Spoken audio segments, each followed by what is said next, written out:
موسیٰ علیہ السلام جب رب سے کلام کرتے نا تو کرتے کرتے کرتے کرتے وہ وقت بھی آیا جب موسیٰ علیہ السلام نے عرض کی پروردگار تیری آواز اتنی خوبصورت ہے تو ذرا ایک بار سامنے تو آ۔ یہ قدرتی ایک فطرتی بات انسان کی فطرت میں شامل ہے کہ اگر آواز خوبصورت ہو تو دیکھنے کا دل تو کرتا ہے، اور اگر بولتا اتنا خوبصورت ہے تو خود کتنا خوبصورت ہوگا۔ تو یہ ایک فطرتی عمل ہے۔ تو موسیٰ علیہ السلام جب رب کی آواز سنتے ہیں جی، جس رب نے داؤد علیہ السلام کو آواز عطا فرمائی ہو تو جناب پرندے اس کی آواز کی خاطر رک جاتے ہو، تو وہ خود کیسے بولتا ہو؟ ٹھیک ہے نا۔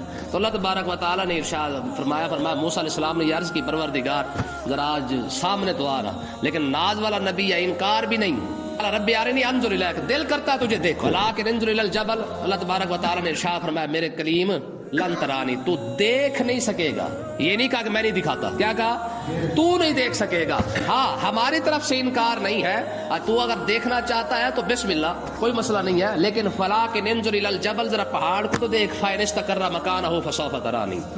ہاں اگر پہاڑ ٹک گیا تو آپ بھی دیکھ لیں گے، ٹھیک ہے نا جی۔ لیکن کیا ہوا، ایک پہاڑ کی ادنا سی تجلی جو ہے وہ پہاڑ نہ برداشت کر سکا، خرّ موسیٰ صاعقا، اور موسیٰ علیہ السلام گرے اور بے ہوش ہو گئے، ٹھیک ہے نا۔ اس لیے آقا علماء فرماتے کہ یہ نگاہ مصطفیٰ ہی ہے کہ مجھے موسیٰ علیہ السلام یہاں پہ ایک تجلی برداشت نہیں کرے اور میرا نبی عرش کے پار جا کر رب کو آمنے سامنے دیکھ رہا ہے، ٹھیک ہے۔ اور اللہ تبارک و تعالیٰ کیا فرماتا ہے، فرمایا ما زاغ البصر وما طغیٰ، جھٹکے تو دور کی بات، بے ہوش ہونا تو دور کی بات ہے، ما زاغ البصر وما طغیٰ، میرے محبوب نے جب مجھے دیکھا تو آنکھ بھی نہیں جھپکی ہے۔